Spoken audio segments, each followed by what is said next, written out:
Hello, dear students. We have already started with chapter number 8, How do organisms reproduce? And in this, we had completed with asexual mode of reproduction. Today, in this video, we are going to study sexual reproduction in plants.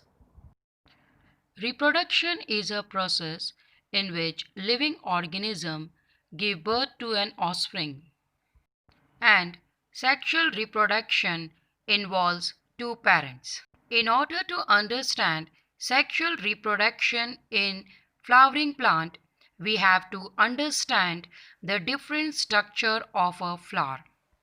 Flower is an organ for sexual reproduction. It has sepal, petals, stamen, and carpus. Let us study these parts of the flower one by one. As you can see in this picture, the green leaf part is known as sepals. Many sepals together called calyx. They form the outer part of the flower. They are responsible to protect the flower at its bud stage.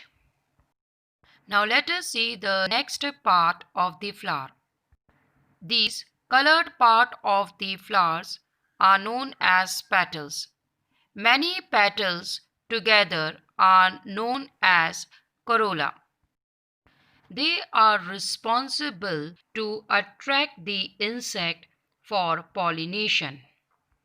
Sepals and petals are the non-reproductive part of the flower. Now let us study the reproductive part of the flower. Let us first see the male reproductive part. As you can see here in this picture, this is the male reproductive part called stamen. It consists of two parts, anther, the upper part, and the lower part, filament. The anther contains pollen grains. Pollen grains are responsible to produce male gamete. Now let us see the female reproductive organ. It is called carpel or pistil. You can see here in this picture.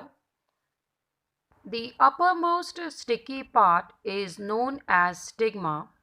The middle elongated part is called style, and the lower swollen part is the ovary. The ovary contain ovules, and each ovule has an egg cell.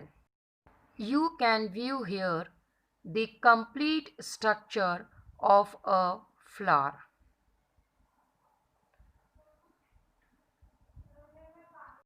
Now let us study the types of flowers depending upon whether they have one sexual reproductive part or both sexual reproductive part. On that basis, they are of two types: unisexual flower, bisexual flower. Flowers which have either stamen or pistil is called unisexual flower. For example, papaya, watermelon, etc. Flowers which have both stamen and pistils are called bisexual flowers.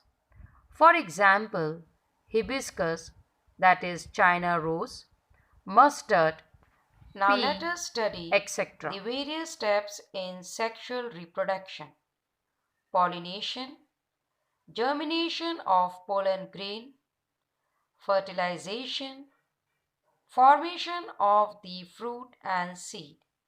Let us first see what is pollination. The transfer of pollen from the male anther to the female stigma is called pollination. What is the need of pollination? Here you have to understand that the pollen grains has male gamete and they have to fuse with the egg cell present in the ovule to form zygote, which will produce a new plant. For this, the pollen need to be transferred from the stamen to the stigma. There are two types of pollination: self-pollination and cross-pollination. Let us understand this. What is self and cross-pollination? The transfer of pollen grain from anther to the stigma of the same flower is called self-pollination. Now let us see what is cross-pollination. Here, the transfer of the pollen grain from the anther take place to the stigma of the another flower. What happens once the pollen land on a suitable stigma? A pollen tube grows out of the pollen grain and travel through the style to reach the ovary. Here in this figure, the pink part you can see is the pollen tube. Pollen grain will release the male gamete which will pass through this pollen tube and will reach to the ovule. There it will fuse with the female gamete or egg cell present in the ovule. As a result, they will combine to form a zygote. This process is called as fertilization. After fertilization, the zygote divides several times to form an embryo within the ovule. Here you can see the picture of an ovule having the female gamete which is ready to fuse with the male gamete. When they will fuse together, they will form the zygote. Here you can see the picture of the zygote in the ovule. The zygote divides several times to form an embryo within the ovule.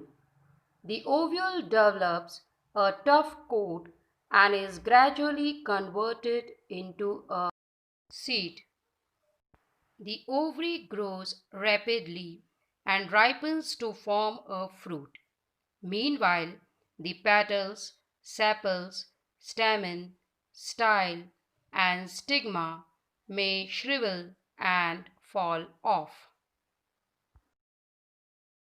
So we can conclude that embryo give rise to the plant, ovule get converted into seed, and ovary turns into fruit.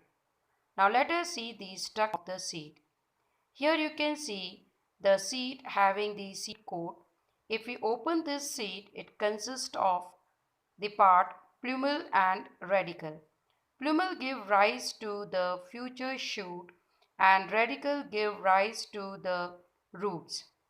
Here, the cotyledon store food, providing it to the embryo in the dormant state, that is, when it is not germinating.